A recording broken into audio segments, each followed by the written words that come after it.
अपनी कल्पना का, कर्म का सहारा लेकर के हमने मिट्टी के ऊपर आरोप किया। मिट्टी को घट तो बिल्कुल नहीं बना सकता कोई, न मिट्टी को कोई बिगाड़ सकता है न बना सकता है। हाँ जी, ना ना ना ना ना। हाँ, मिट्टी के ऊपर कर्म का सहारा लेकर के घट बनाया जा सकता है। स्वर्ण के ऊपर कर्म का सहारा लेकर के आभूषण बनाया जा सकता है, सोना नहीं। हाँ, असल में आरोप ही हुआ है, कर्म के कारण हुआ है। चूंकि कर्म का सहारा लेके हुआ है, इसलिए एक बड़ी महीन सी बात वेदांत में आती है फिर, इसलिए उस आरोप में आयु का तत्व प्रकट हो जाता है।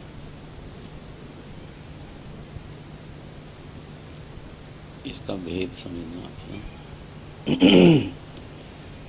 अगर कर्म का सहारा न लें, केवल संकल्प हो, तो प्रतीति फिर भी हो जाएगी, लेकिन उसमें आयु नहीं होगी।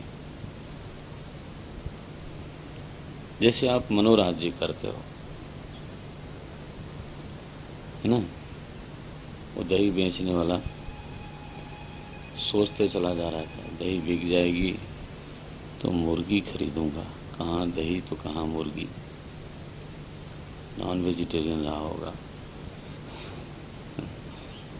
फिर मुर्गी अंडे मंडे देती रहेगी, फिर बकरी खरीदूंगा, फिर गौशाला बनाऊंगा, फिर अश्वशाला बनाऊंगा, फिर गजशाला बनाऊंगा, महल होगा, नौकर चाकर होंगे, और तब तक एक साइकिल वाला आके भिड़ गया,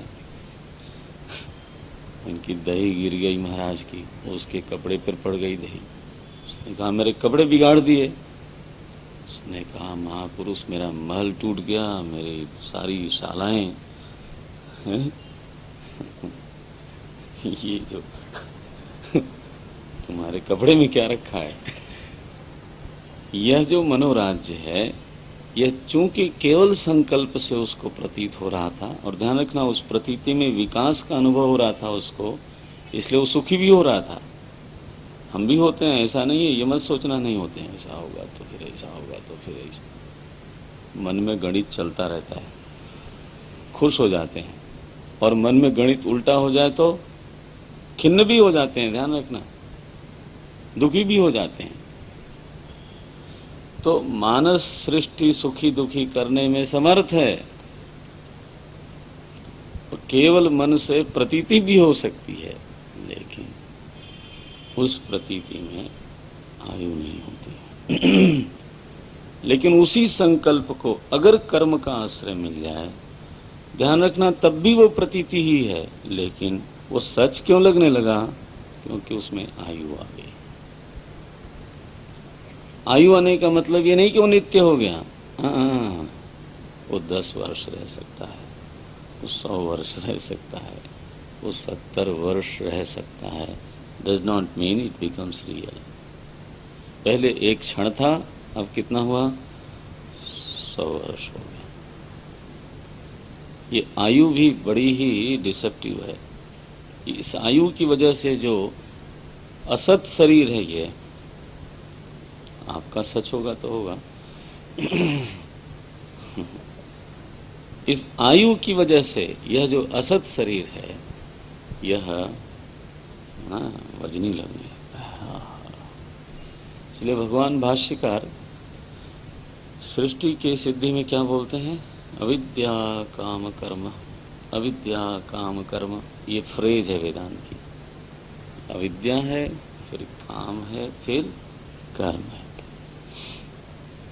तो घट में मिट्टी प्रविष्ट है, ये सामान्य दृष्टि है,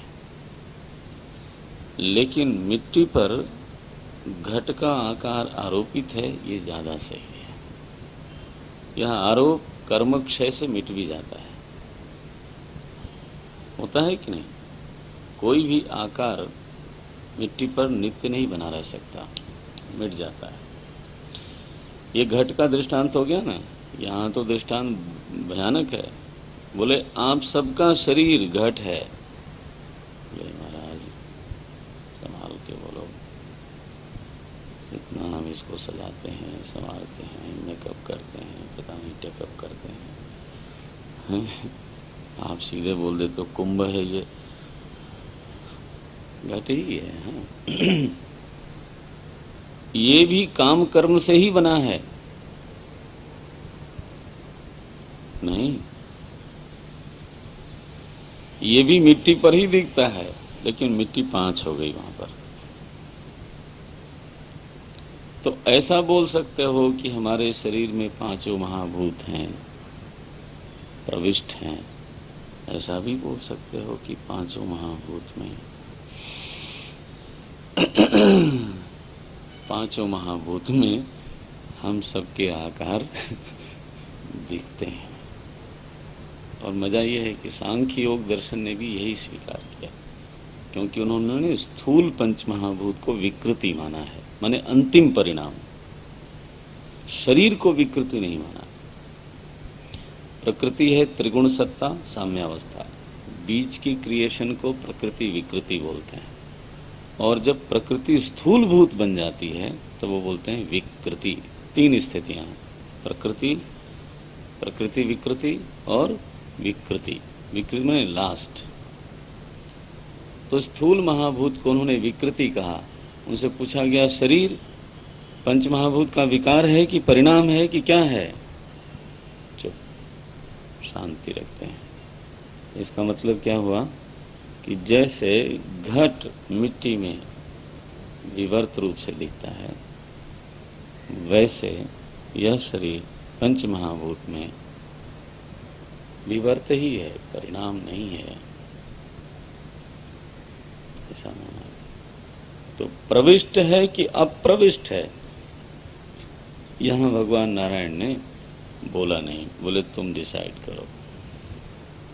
प्रविष्टानि अप्रविष्टानि तथा तेषु न तेषु अहम। बोले बिल्कुल ऐसे ही इस पूरे प्रपंच में मैं हूं भरा हुआ, या फिर मेरे में ये प्रतीत हो रहा है। अब तुम्हें जो समझ में आता है वो समझ लो। उभय था, दोनों विधियों से ये बात तो पक्की है कि मेरे बिना ये नहीं है ना। तेषु न तेषु अहम। जब कहा न तेषु, तो इसका अभिप्राय ये नहीं है कि यह प्रपंच अहम से रिक्त है। ना ना ना ना, न तेषु का अर्थ होता है मुझ में मई इदम, अस्मिन अहम नहीं, क्या मई इदम, इसमें मैं हूं ऐसा नहीं, यह मुझ में है। ये उलटवासी हो गई है अभी, कबीर की उलटवासी। कबीरदास जी ना कुछ पद ऐसे लिखते हैं, उसको उलटवासी बोलते हैं। पढ़ा होगा तो पढ़ा होगा, उलटवासी। क्या बोलते हैं वो? एक अचरज में आउर देखा, एक अचरज देखा, बोले बरसे कंबल भीजे पानी। लोग कहें कबीर पगला गया। बोले तुम सब पगलाए हुए हो। कबीरा जग बौराना, मैं कही कही समझाऊं, सब जग अंधा, ऐसा बोलते थे। गांव के कुएं में भांग पड़ गई, सभी मत वाले हो गए, ऐसे बोले। ओरिया का पानी बनेरिया जाए। खपरेल का घर होता है तो ऊपर होता है, नीचे होता है। नीचे को ओरिया बोलते हैं, ऊपर को बनेरी। तो पानी ऊपर गिरता है, नीचे जाता है। बोले मैंने तो उल्टा देखा है, इधर का पानी उधर जाते देखा है। अभी हम क्या देखते हैं? कहाँ हो आप? बोले इस शरीर में। आहा। और यहाँ क्या कहा जा रहा है? पूरा प्रपंच तुम में। और शरीर में भी पूछते हैं लोग, महाराज वेदांत तो सारा ही समझ में आ गया, लेकिन मुझे ये बताओ कि शरीर आत्मा किधर है? वाह, वेदांत सारा समझ में आ गया। अब शरीर में मुझे बता दो कि ये किधर है। ये दोनों आंखों के बीच में है कि ब्रह्मरंध्र में है कि हृदय देश में है। बहुत तंग लोगों ने रमण महर्षि को, हैं, तो रमण महर्षि ने कहा कि हृदय के बाएं नहीं दाएं, क्योंकि डॉक्टर लोगों ने कहा था बाएं तरफ है। पढ़ना आप, लिखा रमण महर्षि ने ये, हृदय के बिल्कुल जहां धुकधुकी होती है उसके मेजर करके बोले उसके दाहिने हिस्से में 2 अंगुल दाहिनी तरफ बस आत्मा रहता है, बस वहीं ध्यान करो, मिल जाएगा। कम से कम ध्यान तो करो, बहाने से कुछ तो होएगा। धारणा तो सिद्ध होएगी। तो ये क्या है, अचरज हुआ कि नहीं हुआ? यहां क्या कह रहे हैं ये? प्रविष्टानि अप्रविष्टानि तथा तेषु न तेषु अहम। तो असल तो स्थिति यही है कि तत्व में ही प्रपंच की एक विवर्त रूप से प्रतीति हो रही है। इसको समझ लिया जाए तो प्रपंच मुझ में है कि मैं प्रपंच में हूं, ये प्रश्न हल हो जाएगा। जो चीज नहीं है वो उसमें मैं हूं या वो मुझ में है, ये कैसे कहा जा सकता है? बोले आकाश में नीलिमा है कि नीलिमा में आकाश है। भाई 2 हों तो फिर किसी न किसी में कोई न कोई होगा। एक चीज है नहीं तो उसको पूछा जा रहा है वो कहाँ है ना? गलत हो गया ना। जिसको तत्व दृष्टि प्राप्त है, न च मत्स्थानि भूतानि पश्य मे योगमैश्वरम, गीता में कहा। न चाहम तेष्वते मयि, पहले ये बोलते हैं और फिर बोलते हैं न च मत्स्थानि भूतानि, साफ बोलते हैं। भगवान नारायण ने कहा ब्रह्मा जी मेरा उपदेश तो पूरा हुआ। आत्मनः तत्व जिज्ञासुना एतावत एव जिज्ञासम। बोले आत्मा के तत्व के जिज्ञासु के लिए इतना ही जानना है बस। आत्मनः तत्व जिज्ञासुना एतावत एव जिज्ञास्यम, बस इतना ही जिज्ञास्य है। अन्वय व्यतिरेकाभ्याम यत् स्यात् सर्वत्र सर्वदा। यत् तत्वम, जो आत्मा का तत्व कैसा है? सर्वत्र है, सर्वदा है। इसको आप पहचानो। कैसे पहचानो? अन्वय से और व्यतिरेक से। अन्वय व्यतिरेक साधन बता दिया, चिंतन का साधन बता दिया। अन्वय का अर्थ होता है भरा हुआ। अनुवय, अन्वय। जैसे जागृत है तो मैं उसमें अनुवृत्त हूं, जागृत में मेरा अन्वय है, स्वप्न में मेरा अन्वय है, सुसुप्ति में मेरा अन्वय है। मेरा अन्वय माने मेरी उपस्थिति है, मैं विद्यमान हूं, आई डू एग्जिस्ट। तरंग में जल का अन्वय है, लेकिन जल में तरंग का व्यतिरेक है। ठीक है? व्यतिरेक माने नहीं होना, एब्सेंट होना। तो तरंग का जल में व्यतिरेक है, लेकिन तरंग होगी तो जल उसमें जरूर होगा। अब देखो, जागृत में अगर जागृत है तो अहम अवश्य है, अगर स्वप्न है तो अहम अवश्य है, अगर सुषुप्ति है तो अहम अवश्य है। अहम अगर डूबने लग जाए तो जागृत डूब जाएगी, किसी को स्वप्न, और उसमें भी और अहम डूब जाए तो सुषुप्ति होगी। तो अहम के व्यतिरिक्त होते ही अवस्था त्रय का लोप होता है। लेकिन अहम के अन्वय से ये तीनों संपन्न बनी रहती हैं अवस्थाएं। देखो, ये अन्वय शब्द का अर्थ समझना चाहिए। जैसे आप सो जाते हो, सोते हो तो जागृत शरीर का व्यतिरेक हो जाता है, इस शरीर का व्यतिरेक हो जाता है, लेकिन स्वप्न में मन का अन्वय रहता है, प्राण का अन्वय रहता है। सुषुप्ति में मन का भी व्यतिरेक हो गया, तो व्यतिरेक माने छूट जाना है ना, अन्वय माने रहना, विद्यमान होना। तो जब हम स्थूल शरीर से अभिमान करते हैं, कि केवल अन्वय व्यतिरेक को स्पष्ट करने के लिए बोल रहा हूं, तो स्थूल शरीर के अभिमान में कारण शरीर का अन्वय है, सूक्ष्म शरीर का अन्वय है, और स्थूल शरीर तो है ही है। लेकिन जब सूक्ष्म शरीर के साथ अभिमान करते हो तो क्या नाम बनता है?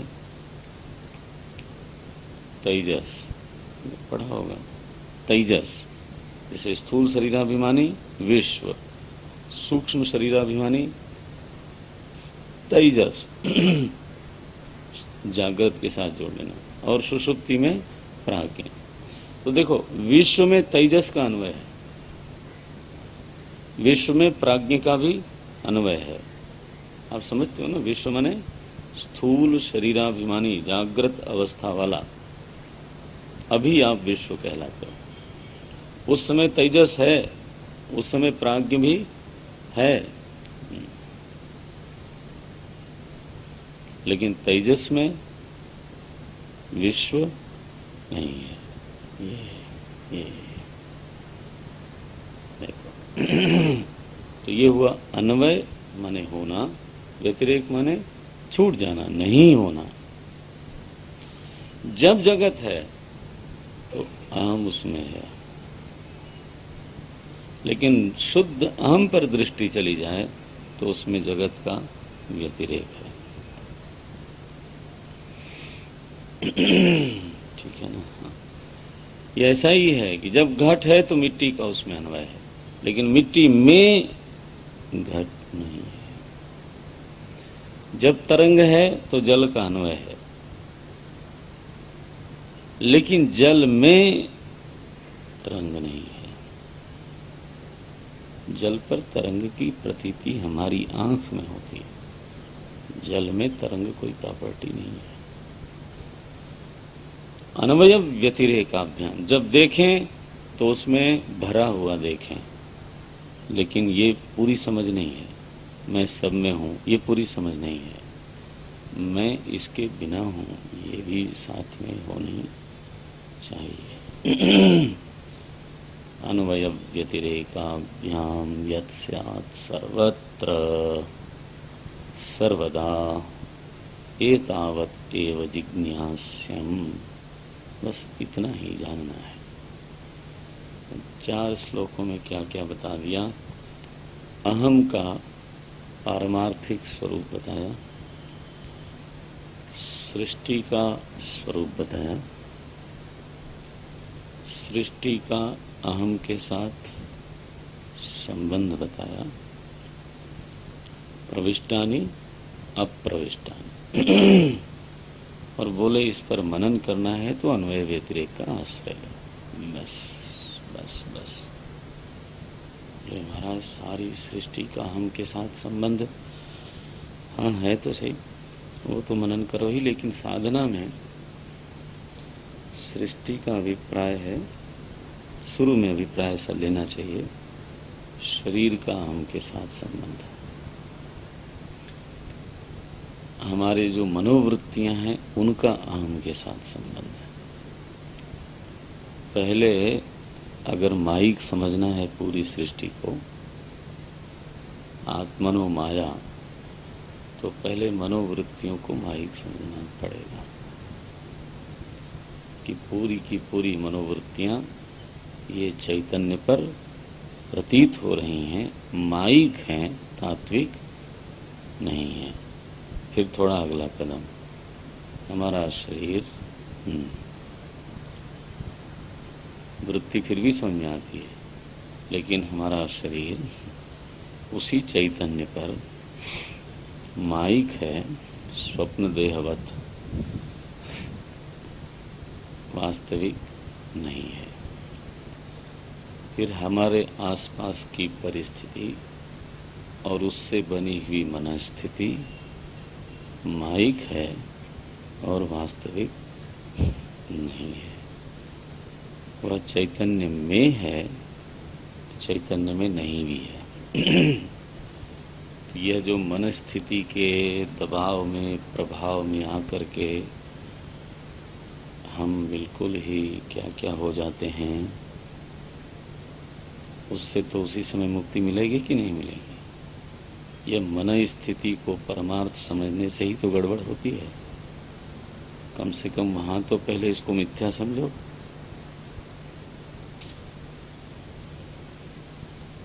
यह जो हमारी मन स्थिति है, डिफरेंट मूड्स हैं, ये सच लगते हैं, इसलिए तो परेशान ज्यादा करते हैं।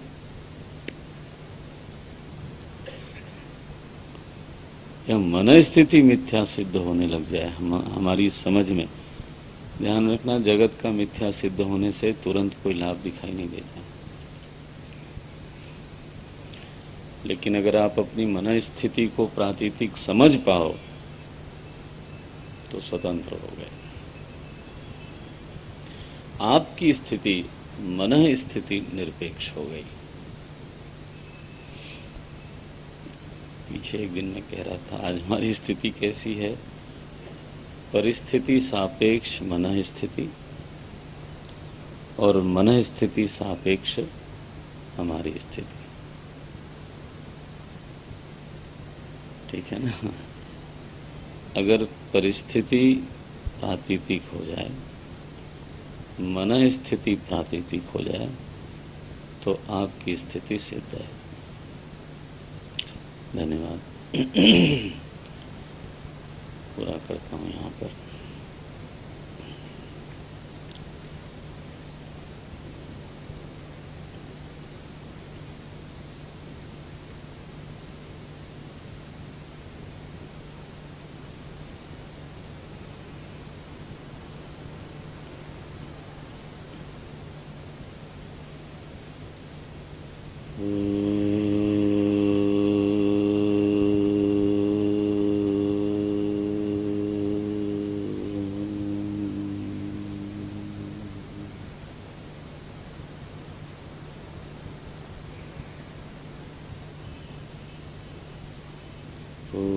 पूर्णमदः पूर्णमिदं पूर्णात् पूर्णमुदच्यते पूर्णस्य पूर्णमादाय पूर्णमेवावशिष्यते।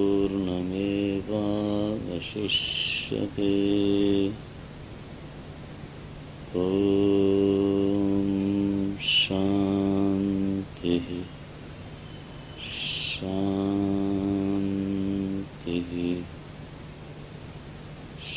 शांति।